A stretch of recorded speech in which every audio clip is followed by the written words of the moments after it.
Question बड़ा simple सा था। नंस इक्वेशन का मैंने हाफ सेल का रिएक्शन दे रखा था। अगर गुड़े बात करें फुल सेल होता, दो इलेक्ट्रोड होते। इलेक्ट्रोड के लिए बेटा बात करें जैसे आपने कॉपर और सिल्वर का लिखा था। और गुड़े बात करें इसके लिए रिडक्शन पोटेंशियल ऑक्सीडेशन के लिए इस तरीके से अपन लिख सकते हैं। रिडक्शन अगर मुझे किसी भी सेल का निकालना है, ये स्टैंडर्ड उसी बेटा सेल का स्टैंडर्ड कंडीशन में रिडक्शन पोटेंशियल लिखो -0.0591 अपॉन एन। एन यहाँ पे नंबर ऑफ इलेक्ट्रॉन जो पार्टिसिपेट करते हैं किसके अंदर, सेल के अंदर, मतलब जो एनोड से कैथोड की तरफ मूव करते हैं, जिसकी वजह से करंट का फ्लो होता है। Log base 10 concentration of product upon concentration of reactant. जैसे एक सेल लिखा गुड़े बात करें आपने, दो हाफ सेल लिखे। एनोड पे गुड़े बात करें ऑक्सीडेशन हो रहा है, कॉपर +2 में जा रहा है। सिल्वर बेटा बात करें Ag+1 से Ag में जा रिडक्शन हो रहा है। कैथोड पे हमेशा रिडक्शन होता है, एनोड पे हमेशा ऑक्सीडेशन होता है, इसमें कोई डाउट नहीं होता है। एनोड पे ऑलवेज ऑक्सीडेशन, कैथोड पे ऑलवेज रिडक्शन। अगर बेटा बात करें दो हाफ सेल लिए हैं तो उनको जोड़ना पड़ेगा, तो उनको जोड़ने के लिए अपन क्या यूज करते हैं, सॉल्ट ब्रिज यूज करते हैं। इसमें सॉल्ट होते हैं जो दो हाफ सेल की न्यूट्रलिटी को मेंटेन करता है। ठीक, अच्छा अब कंडीशन अगर ये बेटा बात करें, एनोड मतलब ए, कैथोड मतलब सी, और दोनों को अपन किससे जोड़ते हैं, बी से। सॉल्ट ब्रिज से आराम से याद कर सकते हैं, ए टू सी जा रहा हूं मैं बी से होकर के, ठीक है। तो ए बी सी का पैटर्न होता है, ये रिप्रेजेंटेशन है। एनोड पे ऑक्सीडेशन होता है वो अपन ने लिखा, कैथोड पे बेटा बात का रिडक्शन होता है वो अपन ने लिखा। एनोड पे दो इलेक्ट्रॉन दे रहा है, एक कॉपर +2 में जा रहा था, और कैथोड पे Ag+1 Ag में जा रहा है, एक इलेक्ट्रॉन ले रहा है। जब तक इलेक्ट्रॉन का नंबर बराबर नहीं होगा तब तक बेटा बात कर आप सेल के अंदर आप इलेक्ट्रॉन का नंबर नहीं लिख सकते, क्योंकि एनोड से जुड़े जितने इलेक्ट्रॉन जाएंगे बेटा वो कैथोड पे जा रहा है, तो कैथोड ले रहा है ना। तो अपन को क्या करना है, इक्वल करने के लिए कि कितने रिएक्टेंट है कितने प्रोडक्ट है, इस तरीके से इसके इलेक्ट्रॉन का मल्टीप्लाई इसमें कर दो, इसके इलेक्ट्रॉन का मल्टीप्लाई इसमें करो। इसमें कितने इलेक्ट्रॉन था 1, तो 1 का मल्टीप्लाई करो, और इसमें कितने इलेक्ट्रॉन थे 2, 2 का मल्टीप्लाई करो। तो एग्जैक्ट गुड़े बात करें एनोड पे इस तरीके से एलिमेंट का रिलेशन है आयन का, और कैथोड पे ये रिलेशन है। दोनों को बेटा जोड़ दो, जोड़ते हैं तो जो फर्स्ट इक्वेशन में लेफ्ट साइड होता है सेकंड राइट साइड होता है, अगर वो सिमिलर है तो कैंसिल हो जाएगा। फर्स्ट में राइट साइड सेकंड में लेफ्ट साइड है, अगर सिमिलर है तो कैंसिल हो जाएगा। इलेक्ट्रॉन कैंसिल कर दी क्योंकि जो इसने ली वो इसने ली। दोनों को जोड़ा तो मेरे रिएक्शन क्या की बताओ, सेल रिएक्शन। कॉपर प्लस गुड़े बात करें 2Ag प्लस गिव्स बेटा कॉपर +2 + 2Ag। आगे क्यों नहीं आ गया, मतलब एरो के रिएक्टिंग साइड पर, मतलब सेम साइड वाले सेम साइड लिखो, अपोजिट साइड वाले अपोजिट साइड। रिएक्टेंट की तरफ दोनों की रिएक्टेंट, प्रोडक्ट की तरफ दोनों की प्रोडक्ट लिख दो। हमने ये कंडीशन लिखी। अगर बेटा बात करें प्रोडक्ट की कंसंट्रेशन लिखते हैं तो प्रोडक्ट में क्या था, जो आगे रिएक्टेंट की गुड़े बात करें या फिर प्रोडक्ट के आगे अगर वो एक्वस कंडीशन में है, एक्वस कंडीशन में है, तो जो उसकी क्या होती है हमारे पास गुड़े बात करें कोफिशिएंट होती है, वो क्या लग जाती है इस फॉर्मूले के अंदर, पावर क्या लग जाती है बेटा बताओ, पावर लग जाती है। बात समझ में आ रहा है कि नहीं आ रहा है? तो ये गुड़े बात करें कंडीशन हो जाएगी, है ना। हो जाएगा नहीं हो पाएगा, एक मिनट बस। अपन यहाँ पर आ गए थे, है ना। आपने बेटा बात कर यहाँ पे मतलब जो प्रोडक्ट है, तो प्रोडक्ट की साइड बेटा बात कर दो चीज़ें आ रही है इसमें, एक तो बोलूँ सॉलिड है और एक बेटा एक्वस है।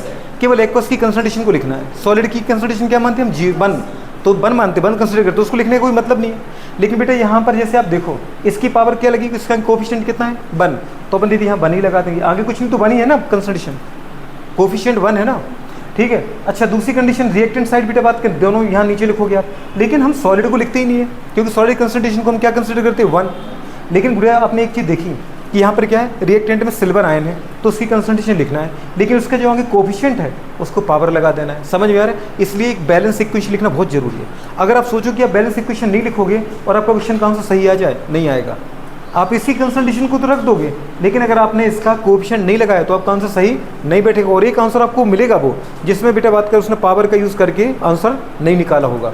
समझ में आ रहा है कि नहीं आ रहा है? तो गुड़े बात करें बहुत जरूरी याद रखना है। आपने यहाँ बेटा बात कर जैसे जिंक और कॉपर का लिया था, ये तो यहाँ अच्छी चीज़ थी कि जिंक बेटा बात में Zn से Zn+2 में बदल रहा है, 2 इलेक्ट्रॉन गुड़े निकाल रहा है, तो 2 कॉपर +2 कॉपर में जा रहा है, 2 इलेक्ट्रॉन वो ले रहा है, तो यहाँ कोई तकलीफ ही नहीं थी। एनोड की रिएक्शन जो अपने बेटा इस तरीके से ली, Zn में बदल रहा है, 2 इलेक्ट्रॉन ले रहा है। कैथोड की रिएक्शन गुड़े बात करें कॉपर +2 2 इलेक्ट्रॉन लेकर कॉपर में बदल रहा है, यहाँ से एनोड से जिंक Zn+2 के फॉर्म में इलेक्ट्रोलाइटिक सॉल्यूशन में आ रहा है, 2 इलेक्ट्रॉन निकाल रहा है, वो एनोड से कैथोड जा रहा है। इलेक्ट्रॉन अगर एनोड से कैथोड जा रहा है बेटा बात करें तो कैथोड टू एनोड करंट का फ्लो होगा, और जो आपको गैल्वेनोडियम निडल के डिफ्लेक्शन के द्वारा शो हो जाएगा। दूसरी कंडीशन है जैसे इलेक्ट्रॉन आएंगे बेटा बात करें कैथोड पर, तो वो इलेक्ट्रॉन अट्रैक्ट करेंगे किसको, कॉपर को। कॉपर इलेक्ट्रोलाइटिक सॉल्यूशन से निकल करके कॉपर इलेक्ट्रोड पर क्या होगा, इलेक्ट्रॉन लेकर के कॉपर का आयन के फॉर्म, कॉपर मेटल के फॉर्म में डिपोजिट हो जाएगा। तो इसका मतलब कॉपर क्या हो रहा है बेटा, कॉपर सॉलिड में बदल रहा है कॉपर +2 से, और जिंक सॉलिड से Zn+2 के फॉर्म में एक सॉल्यूशन में आ रहा है। दोनों को जोड़ा अपन ने बेटा तो इलेक्ट्रॉन से इलेक्ट्रॉन कैंसिल हो जाएंगे, और तुम्हारी फाइनल इक्वेशन क्या आएगी, जिंक कॉपर +2 गिव्स Zn+2 और गुड़े बात करें कॉपर। आए कि नहीं आए? अच्छी चीज़ ये थी कि यहाँ पे इलेक्ट्रॉन का कितना बेटा एक्सचेंज हो रहा है, कितने इलेक्ट्रॉन दिखे आपको रिएक्शन में, टोटल दो इलेक्ट्रॉन दिखे मुझे, 4 मत करना, जितना ये दे रहा है उतना ले रहा है। तो कितने इलेक्ट्रॉन का फ्लो हो रहा है, 2 इलेक्ट्रॉन का। जितने इलेक्ट्रॉन का फ्लो हो वो बेटा बात का नंबर ऑफ, यहाँ पर एन फैक्टर होता है जो आप इस इक्वेशन में यूज़ करोगे। समझ में आया कि नहीं आया? E reduction equals to standard reduction minus 0.0591 upon N. N यहाँ पे क्या है, number of electron which participate in reaction. समझ में आ रहा है? Log based in concentration of product upon concentration of reactant. अब दीदी अगर मुझे वहाँ प्रोडक्ट की तरफ लिखना पड़े तो क्या लिखोगे बेटा, इसकी कंसंट्रेशन, इसकी नहीं लिखेंगे क्योंकि इसकी तो 1 होती है, तो केवल ऊपर आ जाएगा जिंक की कंसंट्रेशन, नीचे आ जाएगा क्या, कॉपर की। रिएक्टेंट साइड केवल इसकी लिखना है, सॉलिड की कंसंट्रेशन को 1 मानते हैं तो वो नहीं लिखना है। अब मैंने आपको एक क्वेश्चन दे रखा था हाफ सेल से कि अगर कोई वीडियो बात कर हाफ सेल है, एक हमारे पास सेल है, तो उसके मुझे ऑक्सीडेशन पोटेंशियल फाइंड आउट करना था। क्या बोला था वीडियो बात करें कि यहाँ पे माना केवल ये है और ये आयरन है, उसका नीचे सॉल्यूशन कौन सा है, आयरन सल्फेट, और यहाँ आयरन टूट के FeSO4 में बदल रहा है। मतलब रियल में गुड़िया आयरन जब अकेला लिखा ना बेटा तो वो सॉलिड है, और FeSO4 लिखा तो वो एक का सॉल्यूशन ही होगा। और यहाँ आयरन जब अकेला है तो वो 0 रहता है एटम, और जब आयरन एस सल्फेट में बदला तो आपको दिख ही रहा है कि आयरन का चार्ज क्या है, +2, क्योंकि सल्फेट क्या होता है, -2, -2 + 2 नेट 0 दिखता है। मतलब मैंने इसको लिखा सिंपल टर्म में कि आयरन 0 से कहाँ जा रहा है, Fe+2 में जा रहा है, मतलब सॉलिड से एक का सॉल्यूशन में उतर रहा है। कंसंट्रेशन किसकी होती है बेटा, कंसंट्रेशन होती है आयंस की, क्योंकि सॉलिड कंसंट्रेशन को हम 1 कंसिडर करते हैं। ठीक है, यहाँ पे दे रखा है स्टैंडर्ड ऑक्सीडेशन पोटेंशियल 0.44। अगर हाइड्रोजन से कंसीडर करो आप इसको तो बेटा बात करें आयरन का जो ऑक्सीडेशन हो रहा है ना, उसका ऑक्सीडेशन पोटेंशियल कितना है, 0.44 वोल्ट है। कंसंट्रेशन मैंने आपको यहाँ पे दे ही रखा था, कितना दे रखा था, आयरन का, सल्फेट का या फिर Fe+2 का 0.1। आप लिख दो ऑक्सीडेशन पोटेंशियल चाहिए ना गुड़िया, अपन क्या लिखते पहले रिएक्शन को, आयरन जो है वो Fe+2 में बदल रहा है और साथ में कितने इलेक्ट्रॉन निकाल रहा है, 2 इलेक्ट्रॉन निकाल रहा है। इससे मुझे 2 चीज़ें मिल गई। हाँ, यहाँ पे बेटा ये जो हमारे पास है वो एक्वस कंडीशन में रहेगा, तो इसकी कंसंट्रेशन उसने कितनी दे रखी है आपको, 0.1, और मुझे यहाँ से क्या मिल गया, इलेक्ट्रॉन भी मिल गए। कितने इलेक्ट्रॉन पार्टिसिपेट कर रहे हैं बेटा, 2 कर रहे हैं। सॉलिड की कंसंट्रेशन तो हम कभी लिखते ही नहीं है, क्योंकि सॉलिड कंसंट्रेशन अगर कभी भी कोई एटम सिंगल लिखा है तो वो सॉलिड है, और सॉलिड कंसंट्रेशन को हम 1 मानते हैं।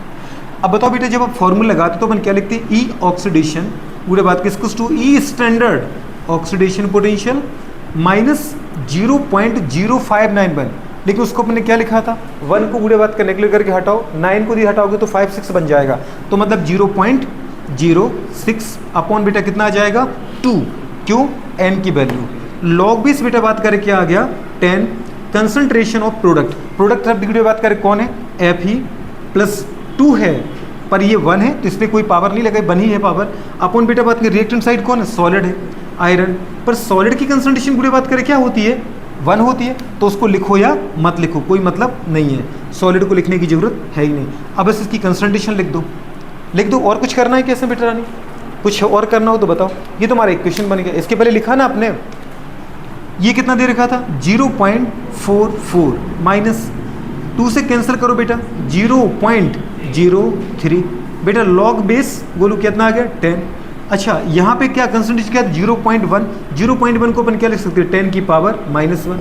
लॉग m की पावर n अगर है तो क्या होता बेटा, n जो है m की पावर n कहाँ था, लॉग के आगे, ये कितना आ गया, 0.44 माइनस 0.44 आगे कि नहीं आ गया, माइनस कितना आ गया, 0.03 इंटू ये -1 आ गया ना, -1 आया कि नहीं आया, माइनस और गुड़े बात कर पीछे क्या बचा, लॉग वेस्टर्न की वैल्यू तो 1 होती है, तो 1 × 1 कितना हो जाए, अच्छा माइनस क्या हो जाएगा, प्लस, और 1 × समथिंग, ये कितना आ गया बेटा बताओ, 0.44 आगे है, माइनस प्लस हो गया गुड़े बात करें, और 1 × समथिंग कितना आ गया, 0.3, तो बताओ कितना आ गया बेटा, 0.47 वोल्ट। आया कि नहीं आया, नहीं आया क्या, टफ है कि सिंपल है।